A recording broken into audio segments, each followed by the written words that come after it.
Welcome back to the War Room, episode 225. It's Thursday, June the 11th, the year of our Lord 2020, broadcasting live on America's Voice.news on Newsmax later on in the day, John Fredericks Radio Network, with our local partners across the country, FM 99.1 and 103.9 in Chicago, and blown through the CCP's firewall, subtitled in Mandarin thanks to G News and GTV. We have a lot to go through here.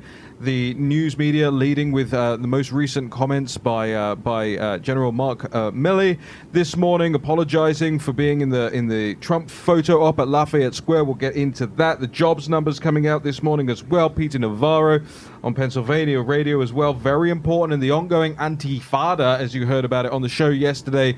The Western Taliban still tearing down statues all over the Western world. Stephen K. Bannon joining us down the line. Jack Maxey, Greg Mans here in studio on Capitol Hill. Steve.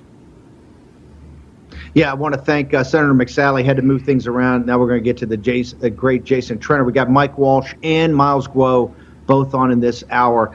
Jason, thank you very much. And I know on a day they put out jobs number, you've got all these massive clients that you've got to get to. So thank you very much for making time with us on the War Room after we had to move you around for Senator McSally. But look, here's what I don't understand. How can we have this job? And I think this is confusing people. How can we have the jobs report for May last week come out and shows we're at only 13% unemployment, yet every week we seem like it's 1.5 million or 2 million jobs of people filing for unemployment. Today's number was 1.5 million. You're one of the smartest strategists on Wall Street.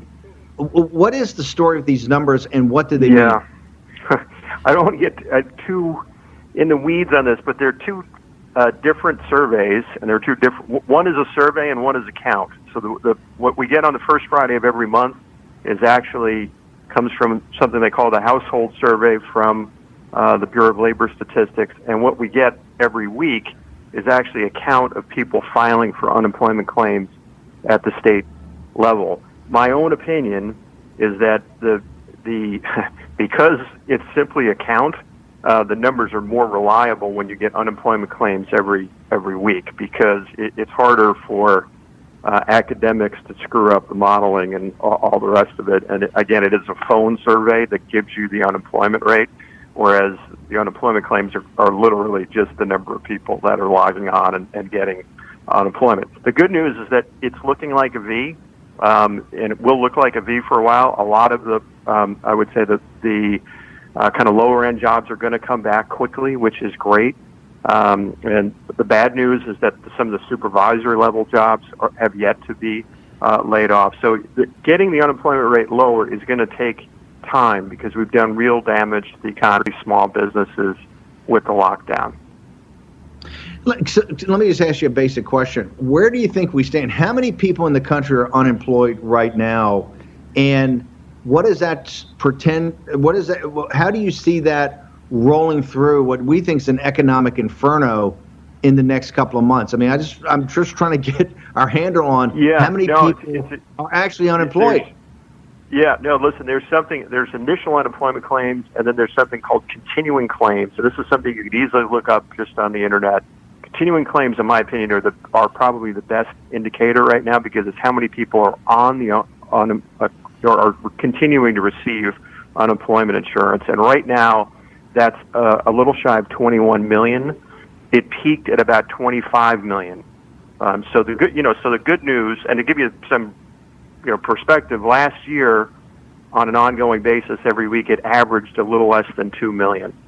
So the bad news is up a lot, right? It's 10 times higher than it was on an average week last year. The good news is it's down from 25 to 21, and it's moving in the right direction. To me, that's the best number to look at, because it gives you a sense of time that people are unemployed and what the kind of run rate is.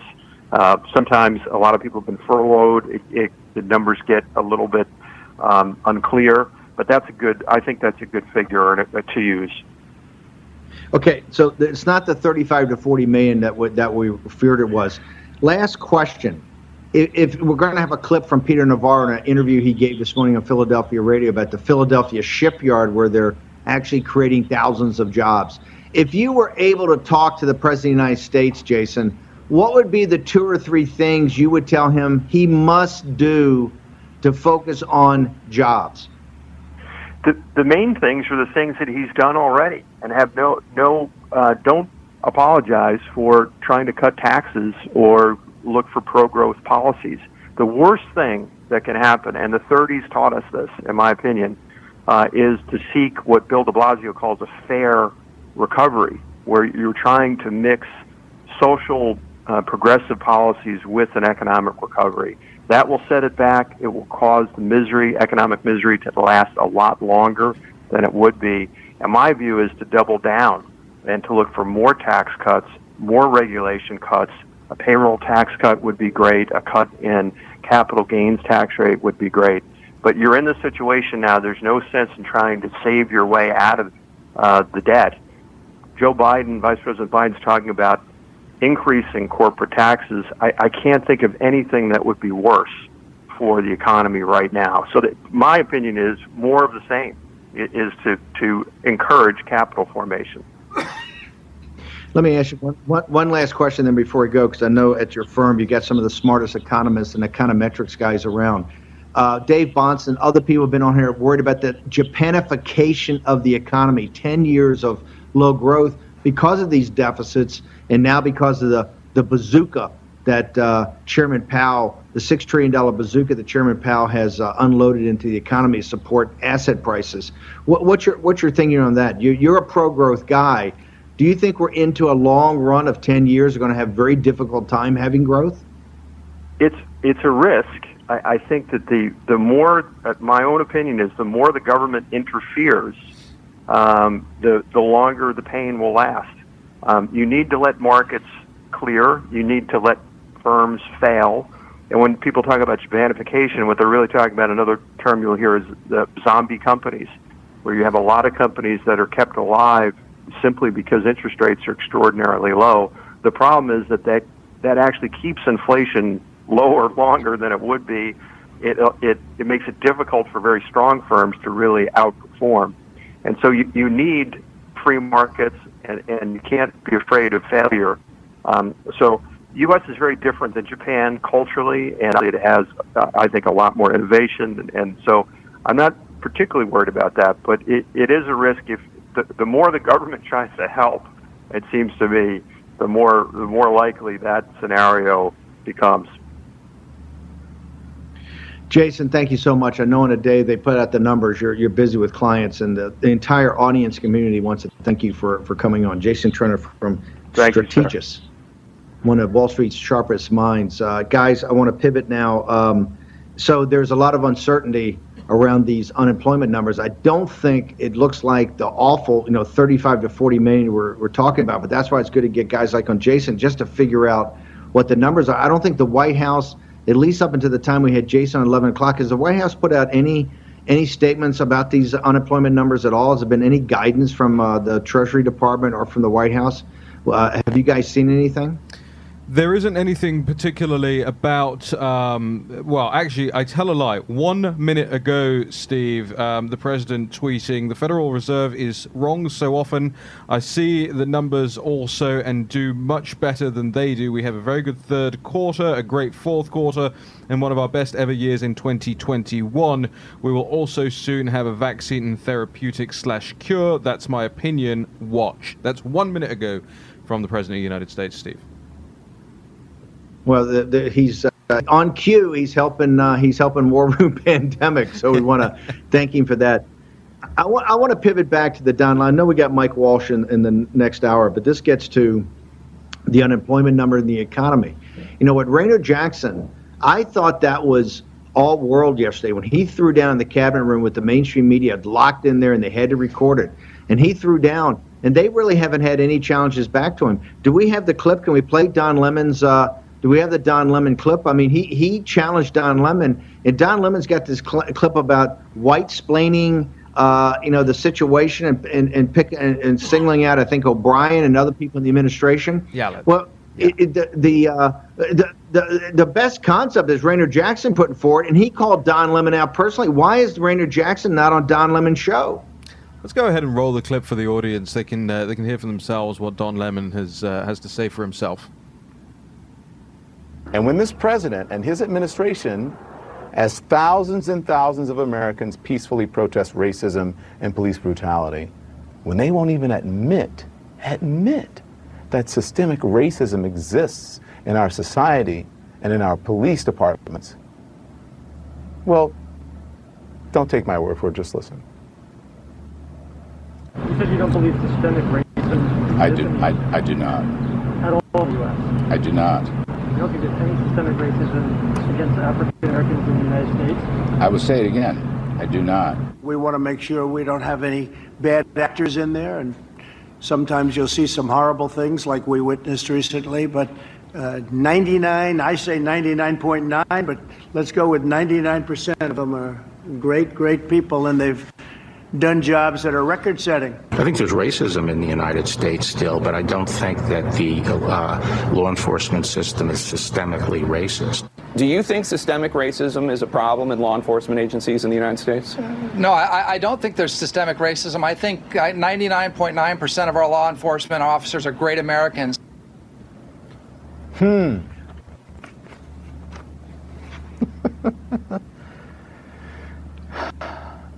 Listen, I'm just going to say this stuff from now on, and I'm not going to like couch it. You know, people say black folks, white folks, whatever, just and whisper white people, black people. We don't have to whisper anymore. I'm just going to say it. White men denying the existence of systemic racism, that is the essence of white entitlement.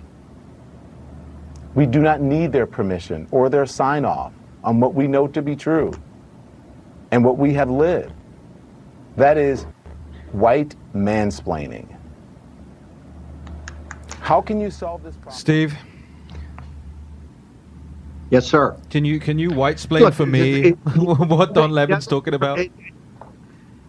Yeah, no, it doesn't. He doesn't need permission to debate this. Absolutely, but that's not the point. There's not systemic racism in the United States of America, right? But the way he should hear it from is from the Rainier Jacksons and the Sonny Johnsons. Why doesn't he have those folks on his show and debate them? And for the Democratic Party, if you want to up or down vote on November 3rd of this year on is there systemic racism in this country or not, is this not the greatest country in mankind's history, has freed more people in any other nation on earth in the history of mankind? If we want to have our up or down vote on November 3rd, folks, let's have it. It's what I said in August of 16. If Hillary Clinton wants to talk about identity politics and President Trump talks about economic nationalism and bringing jobs back, we will win hands down, and it will happen again. So if the Democratic Party and Don Lemon want to sit there and have an up or down vote on November 3rd on systemic racism, bring it, okay? And Don Lemon doesn't need permission from me or anybody else for him to debate his point. This is why I keep arguing for a presidential commission on this very topic on policing in minority communities. Let's get into it. And I think you'll find, as President Trump believes, as I believe, as I think the vast majority of people believe in this country, there's not systemic racism. There are racists, Jack, and we've quick got problems with break. racists. We got problems Hey, with Steve, racists. one of our viewers just sent us a note, and I think it's kind of important because you're not mansplaining. You are Washington explaining. Flynn is my hero, sends us a note. He says, is Steve related to George Washington, or is it just the hair? We'll come back and discuss that very important debate.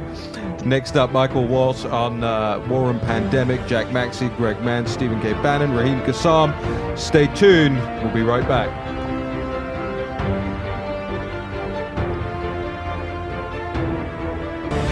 War Room Pandemic with Stephen K. Bannon. The epidemic is a demon, and we cannot let this demon hide.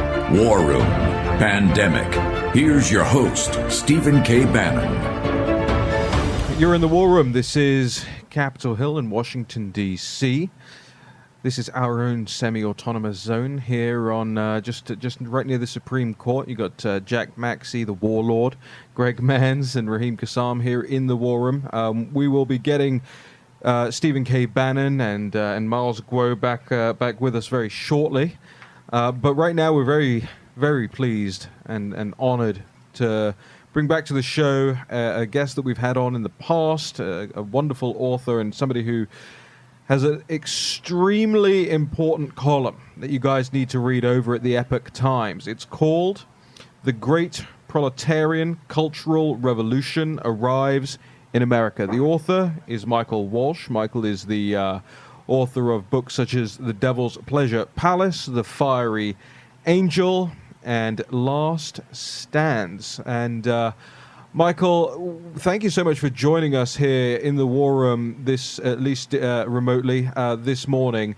Your article really, I think, nails it in with one of the most important things out there, which is brevity. And I will take some of my own advice and hand it over to you. Just explain for us the crux of this before we dive in deeper to the article. I know Jack Maxey's a big fan of it as well, and I just want to quote for the audience very quickly from it before I hand over to you. For the first time in their history, Americans are getting a taste of what Mao's great cultural revolution in China was like.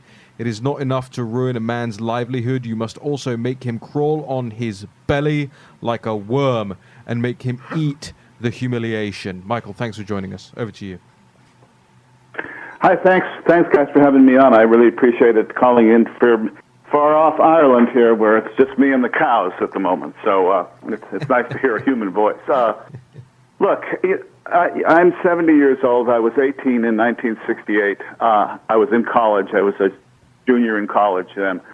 And I've seen this before. And all the Americans of my generation, the sort of mid and early baby boomers, have been through this. These people, I think this is really important to understand for everybody who's younger than me, and that's everybody now. These people never change. They never change. They are the same people. They are an infinite army of drones that will keep coming at Western civilization and the United States of America until either they win or they lose. They never stop. They never sleep. They never quit, as I like to say on Twitter. They believe that the entire country is illegitimate. See, you can't appease them. This is something that the Republicans and the conservatives failed to understand. There's no appeasement for them. They won't rest until the entire Constitution is gone. And so we've seen in the COVID panic fundamental freedoms without a peep from our side. Suddenly the First Amendment meant nothing. And I'm not talking about freedom of speech. I'm talking about freedom of religious exercise, freedom of assembly, just gone by fiat. So this encourages them. And so now you're seeing them go after the iconography of Western civilization. If you didn't know what the word iconoclasm means before, you do now. It means destroying the art and artifacts of the past. And to sum it up real quick, communists do this all the time. They start, the French Revolution, which is kind of a proto-communist movement, started over at the year zero. They renamed the months. The Russians began at year zero. So we're seeing this inevitable and historically repetitious act of resetting the society. And now they've got a significant proportion of young people who just believe this because they don't believe in anything else. Chesterton was right when he said, the man who becomes an atheist no longer believes in nothing, he believes in anything. And so anything is what you got. Well, Michael, this is that's my short take on what I wrote in the Epoch Times. Well, it's extremely poignant as well, and hits me in the solar plexus, not least because I know exactly the feeling that you're describing. Upon leaving Islam myself in my early 20s, I defaulted to being an atheist and found myself completely at sea, philosophically ungrounded and unable to process the things that you would describe as something that keeps communities and keeps countries and keeps nations together and thriving. And luckily lately got far away from that. But I want to go to your point that you just raised about the legitimacy of the surroundings of these young people, especially who get caught up in these movements. Is there any legitimacy to their feelings that there isn't legitimacy in these institutions? And I want to particularly hone in on this. A lot of the statues that we're seeing trashed or removed across the Western world are actually not statues of high Tories. They're statues of classical liberals. They're statues of people who wanted reform to conservatism and especially European and British conservatism as we knew it. Is this more of a fight on the left or within the liberalist cause? And is that legitimate? And I especially want you to try and make mention of the Peelite principles, which is to say that, Sir Robert Peel, when he founded the police force, said that the police force cannot operate if it doesn't have the consent of the people that are being policed. Is that what we're seeing now?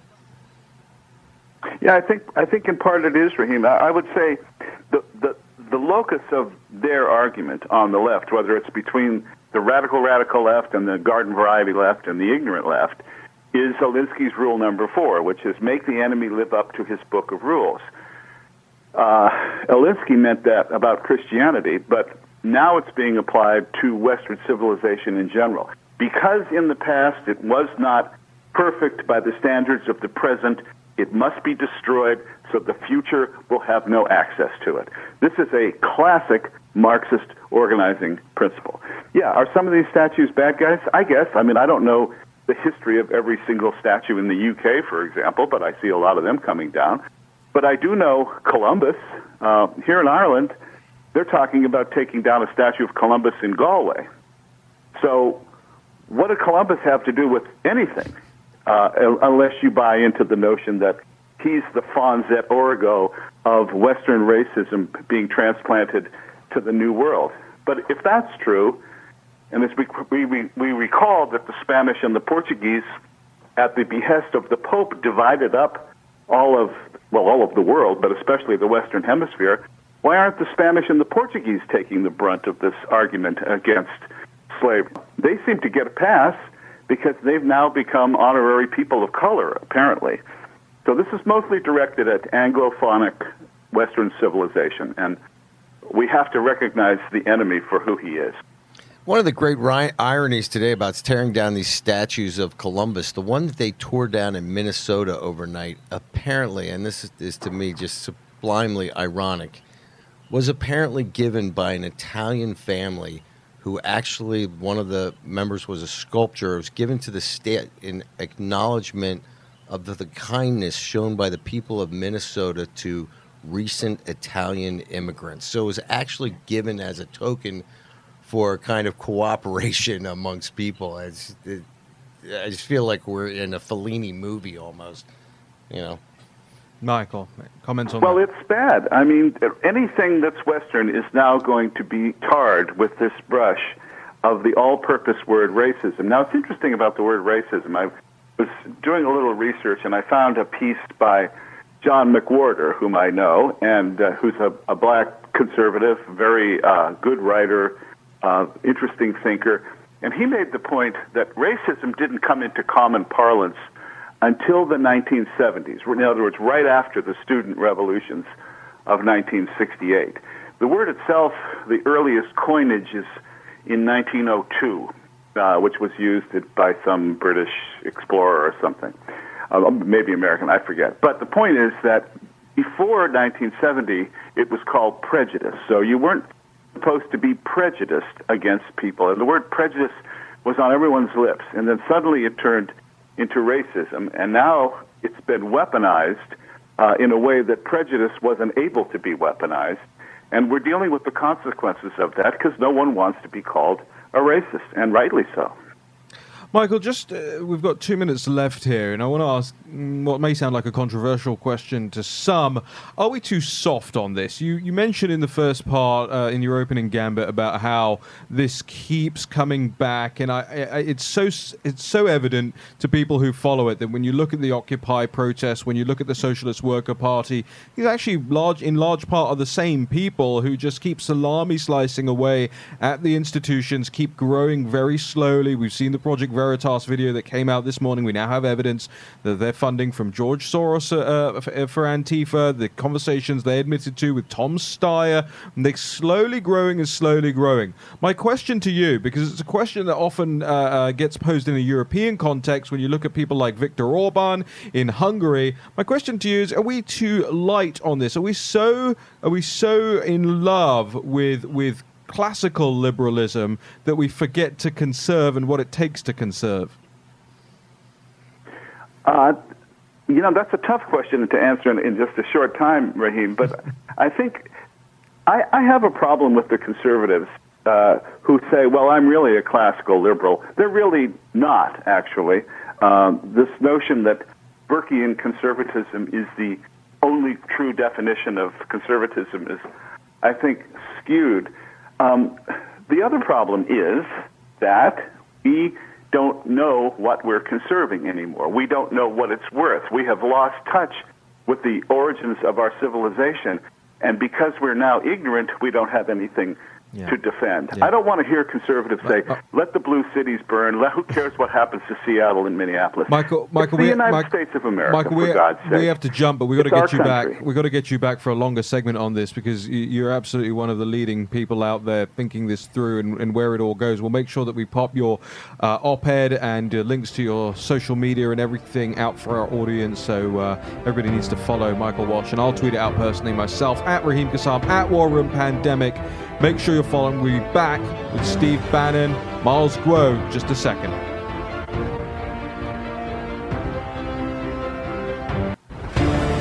War Room Pandemic with Stephen K. Bannon. The epidemic is a demon, and we cannot let this demon hide. War Room Pandemic. Here's your host, Stephen K. Bannon. Welcome back to the War Room. Thursday, June 11th, the year of our Lord 2020, episode 225. Jack Maxey, Greg Manz, Raheem Kassam in the War Room. Steve Bannon and Miles Guo joining us remotely. Steve. Yeah, thanks, Raheem. I got to tell you, today's been a very, very special show, and the fact that we've gone from Seattle, Washington, with Jack Posobiec, Senator McSally in Arizona, Michael Walsh calling in from Ireland. And what you can see, that if there's any unity in this show at all today, it's been the Chinese Communist Party and the forces of Marxism, cultural Marxism and economic Marxism on the march on a global basis with all of their allies into chaos and anarchy. Remember, the Chinese Communist Party and what they stand for and all of their allies are in a great war against the forces of freedom and democracy throughout the world. From the border of India, where the CCP has 10,000 combat troops, to the South China Sea, to Seattle, Washington, to the Parliament Square. You're seeing the forces line up. Those forces for freedom and democracy, and those for totalitarian rule in the continuation of the 20th century. Remember, the unfinished work of the 20th century is very simple. We must take down the Chinese Communist Party. I'm very honored now to have Miles Guo, who's probably done more than any individual in the world to stand up to the Chinese Communist Party. We're going to get into, in probably the next segment, to talk about this new federal state of China, which is this kind of government, I don't want to say government in exile, but a new government that's been formed to say the CCP is illegitimate. They're a group of gangsters. But Miles, I just want to ask you a question. We've had all these people on the days we have every day, but now we've had a U.S. senator, we had an intellectual from Ireland. They're all talking about this anarchy, the Cultural Revolution, how the CCP is in back of this, if not directly, then indirectly. Very simple question for our American audience. Is the Chinese Communist Party in Beijing at war with the forces of freedom and democracy in India, in Hong Kong, the United States, Western Europe? Thank you, Sir Steve. Very honored to come back to War Room. Thanks, thank brother. you, thank you, Thanks, sir. thanks. Thank you, Chris. That's a very important question. Sir, you know, 3 years ago, I in the Washington, D.C., I have the press conference. I talk all the America and the world. We must be preparing. It's the block is coming in. I say CCP, they have the 3F program. We are America. Make a massive America. Kill America. Everybody say Miles was crazy, a liar. No, this was the Hudson Institute speech you were going to give to have a warning to the United States that the CCP is after causing chaos and actually wants to destroy the United States of America. Yes, sir. So, I see as the CCP, they have the, 30 years prepared. They only one priority, one goal, We are America, take down America, kill America. That's the CCP regime, Communist Party. They always have priority. Very bad. CCP is the, kidnap all the Chinese. They call legally China government. It's all the Chinese, I think, slave. Chinese scared CCP. CCP scared America. America give the CCP money, but America scared the people. That cycle is too strange. Now we go to the Antifa. We don't care what is the reason. Antifa? Antifa? Yeah. That's 2 weeks ago in America. I don't know what is the fundamental reason, but the style, you look at the style, not the rule of the law. It's really similar. It's a Chinese disaster 10 years time called Cultural Revolution. What is the Cultural Revolution? Cultural Revolution, it's a culture, never have a culture. It's the inside political, the fact. Okay, we call political victim, right? And Chairman Mao want to kill all the power, only make himself own all the regime and the power.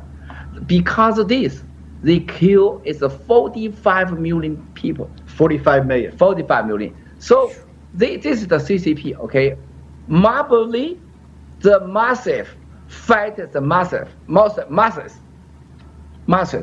Sir, you do understand this? Yeah. Marbley, the masses fight the masses. But 就是群众斗群众啊。But let me ask you, hang on, one question. You're saying when you see the Antifa tactics and you see what they're doing in the street, direct analogy to the Red Guard. That's exactly like the Red Guard was doing in enforcing the Cultural Revolution, and that's why we call Antifa neo-Maoist.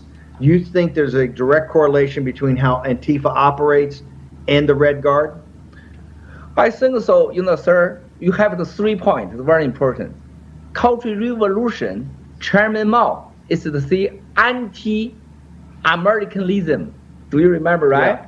Anti-Russia universal is the reason. And they use the national, race national. The reason, and put the Chinese go, okay, we are Marbley, the massive fight the massive. You look at American Antifa, same. They are it's the white people behave the black people, Asian people, colored people. The colored people behave to white people. That's all the same. So I believe behind have the communism, behind control, black hand. Same with the Chinese Cultural Revolution. Secondly, where from money? Where from money? This is huge money. So Chairman Mao is owned all the money, give the small people huge money, then make it massive. Then 3, very important, sir, is anti-Americanism. I don't think so. I have Americanism. Americans have rule of the law, democracy, and freedom. But the CCP always say, the poor people, we give you freedom. I give you free life. Same with the Cultural Revolution before CCP. It's the against her. Is that all a lie? Or they just all the lie? They say you are kill landowners. Kill landowners. Has there been any land reform by CCP? Yeah, have they reformed any land reform? Yeah, you kill landloaders, say you can be one. Do you remember this? Yep. Then is a cultural revolution. Say, you kill because anti-Americanism. Then you kill the rich people, teacher, and good, China have education people. You can be the one. That's a liar. In the American same, you can kill rich people, kill the white people. You can own the country, and you can be on the rich. Same solution. Liar, cheater, and make massive and struggle in your country. Let me ask you. We got a couple minutes left, and we got to go to another segment and sell some commercials here. People in this, a lot of people on the elites, Wall Street, the politicians, the corporations, saying we can make deals with the CCP. that the CCP just wants to accommodate the West, India, America, where's rule of law or freedom. Do you believe that's true, or do you think they're the mortal enemy of freedom and the rule of law? That's very easy. America is the rule of the law social, right? You are 70 years is the make the deal try with the CCP. They give you a lot of contract and the permits. They never deliver one time the permit and the work. Also, they absolutely is American root of the law society, the enemy, because it is a dictator. The country regime is by family control, not the people control. America, the country regime is peoply, it's the country, not a family country. This America have democracy, freedom, and the people is the owner, vote the regime. China is from the blood, kill to the regime. That's totally different. Just naturally, this is each enemy, no doubt. So you try any solution, make the deal negotiate. This is so stupid. You lose everything. That's American, everything, the trouble fundamental the reason, sir. I believe this. Raheem, I don't know how much time we've got left, but I just want to summarize. And Miles is in the camp and known throughout the world as being anti-CCP, anti-regime. However, he's laid out a case today that they are the enemy of the rule of law, they're the enemy of democracy, they're the enemy of freedom, they're the enemy of liberty throughout the world, whether that comes in Hong Kong, whether that's in India, whether that's in the United States of America. And so we're going to return in a moment. I want to also make sure that everybody knows about NetSuite by Oracle.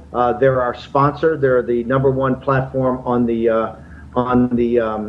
cloud and also in 20,000 companies. We're going to tell you more about those guys when we return. Raheem, I want to toss it back over to you and then come back to me for the next segment. Thanks, Steve. Back in the war room here. There is obviously the news coming out as well. We've got about two and a half minutes left in this segment. There's the news coming out of the European Union today about the disinformation being peddled by the Chinese Communist Party as a result of the pandemic. The European Commission actually stating that both Russia and China have engaged in, quote, targeted influence operations and disinformation campaigns in the EU, its neighborhood, and globally. And this is significant because while it's not the first time the European Union has mentioned China in this respect, it is certainly one of the most fierce responses to CCP-level disinformation that's come out of the European Union. Now, before you go waving your EU flags around here, it's worthwhile mentioning that the EU has also taken aim at President Trump in this comment, saying that President Trump has encouraged people to wash their veins with bleach or similar words to that effect. But Vera Jourova, who's the European Commission president, did say, quote, I believe if we have evidence, we should not shy away from naming and shaming. What we have also witnessed is a surge in narratives undermining our democracies and, in effect, our response to the crisis. For example, the claim that there are secret U.S. biological laboratories on former Soviet republics. That's been spread by both pro-Kremlin as well as Chinese officials and state media. Lastly, coming out of Brussels as well in the back of this report is another attack on the President of the United States and indeed free speech itself. So as I say, don't go waving those EU flags quite yet. The commissioner saying that the president should be fact-checked and corrected by social media giants in Silicon Valley, talking about how recently the president was censored in part by Twitter. The quote from Jourova this morning says, be it the president, be it diplomats, be it me, when politicians say something, we have to be accountable and we should be able to stand that somebody goes and checks the facts. I'm not sure anybody's against fact-checking in a free market of ideas. We just don't happen to believe that monopolistic companies in Silicon Valley with unnamed, faceless employees should be able to fact-check and hide tweets from the President of the United States at their whim. We'll be back in the War Room in just a moment with Jack Maxey, Greg Manns, Raheem Kassam, Stephen K. Bannon, Miles Guo. Make sure you're sharing everything we're putting out there at War Room Pandemic on Twitter. We'll be right back. Don't go anywhere.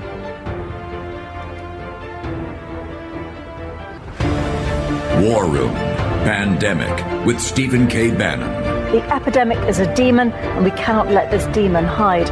War Room Pandemic. Here's your host, Stephen K. Bannon.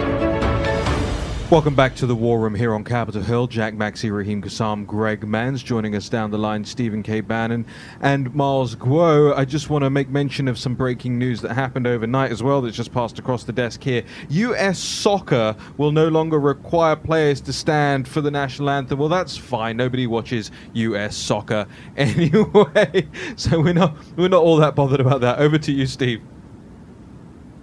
Yeah, in a world of turbulence, this is very important. Remember, entrepreneurs are going to lead us through this economic inferno. We're very proud to have NetSuite by Oracle as our sponsor. Remember, in uncertain times, entrepreneurs need every tool at their disposal.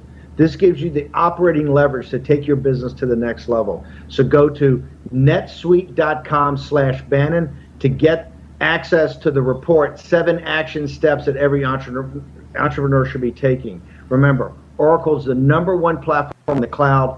NetSuite is with over 20,000 companies today.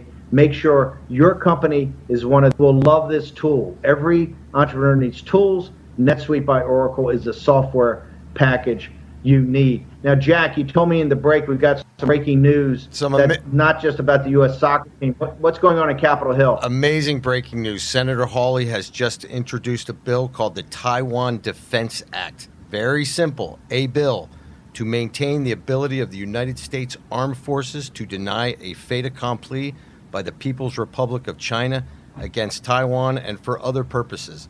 He made a statement which was, I think, very strong, and I think this shows you why Hawley's becoming such a great leader in the U.S. Senate.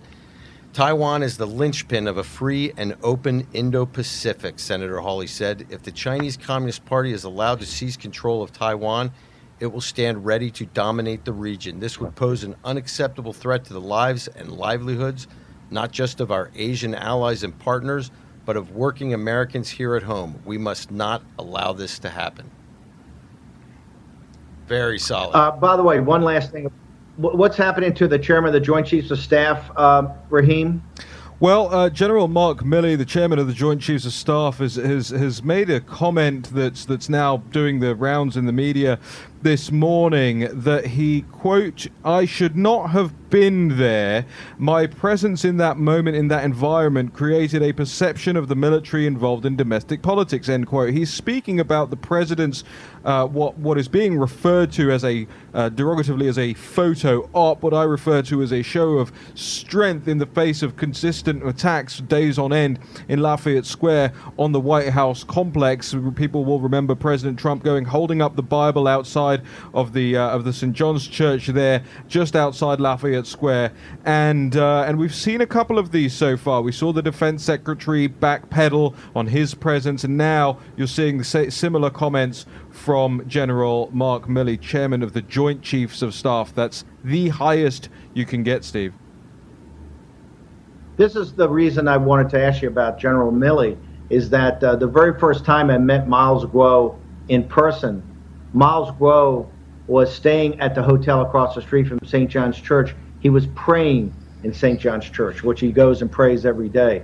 And I thought that was very symbolic that General Milley is like denying he should have been in the shot with President Trump holding up the Bible in front of St. John's Church.